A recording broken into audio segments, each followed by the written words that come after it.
बर्तन बड़ खबर पानीपाग को नहीं आसला बड़ सूचना बात्या निश्चिंत आसला 5 दिन गतिविधि समय जानतु केउ दिन कौन रही चित्र स्पष्ट आउ किछि समय लघुचाप नेब आज राति सुधा बात्यार रूप तेबे पानीपाग विभाग काली कहूला पश्चिमबंग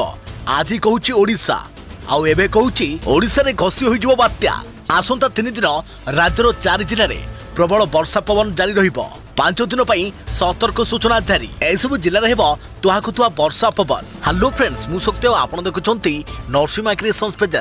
तेबे याकु नै कोन रहिछि डिटेल्स इन्फॉर्मेशन आज वीडियो रे आपण माने जानि परिबे तेबे आपण माने जानिबा पई वीडियो को शेष पर्यंत देखंतु ता पूर्वरु ए वीडियो गोटा लाइक करंतु जदि पारुचंती आपनकर सांग साथी मानको वीडियो को शेयर करनियतु जदि फ्रेंड्स आपण माने हमर ए चैनल ले नुआ वीडियो देखुचंती पूर्वरु केबे भी हमर ए चैनल को सब्सक्राइब करनाती तेबे निहाती चैनल को सब्सक्राइब कर सहित पाखरे आस्तुआ बेल आइकन को बजाय रखतांतु। तेबे अंडमान सागर रे सृष्टि होइथा लघुचाप आज स्पष्ट अवमत रे परिणत होइजिवो तेबे आज दिन सुधा यह गोटे स्थान रे घनीभूत होबार लागिछि। भुवनेश्वर पानीपाग विभाग अनुसार यह बर्तमान निकोबर द्वीपपुंज ठारू 170 किलोमीटर दूर रही सेपरी अंडमान द्वीपपुंज ठारू यह 300 किलोमीटर विशाखापट्टनम ठारू 1270 किलोमीटर एवं पुरी ठारू 1300 किलोमीटर दूर रही तेबे यह आज राति सुधा बात्यारे परिणत हेबो बोली अनुमान करा जायछि। तेबे यह पूर्व केंद्रीय बंगोपसागर यह सृष्टि हेबो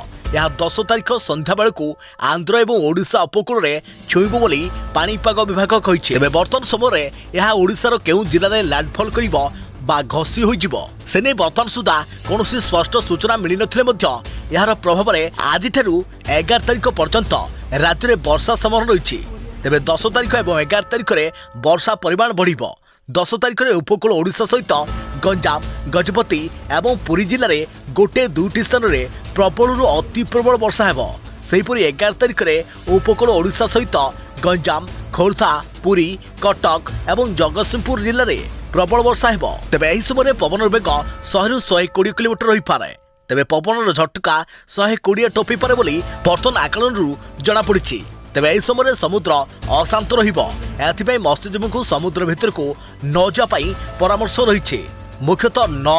10 एवं 11 तारिख रे समुद्र को जीवा पाई बारण कर जाइछि। 11 तारिख परे केबे जिबे से नै पानीपाग विभाग परामर्श को अपेक्षा करिया पाई कहा जाइछि। सेहीपरि बंदर गुड़िक 1 नंबर विपद संकेत प्रदान कर जाइछि। तेबे आउ किछि समय आखि देखाइबो आसानी सतर्क रहंतु एवं सावधान रहंतु। आगको पानीपाग को नहीं अधिक डिटेल्स इन्फॉर्मेशन पाई आम चैनल सहित जोड़ी रहंतु। तो फ्रेंड्स पुणी देखाबो आगामी को नुआ वीडियो रे से पर्यंत थैंक यू टेक केयर जय जगन्नाथ जय भारत।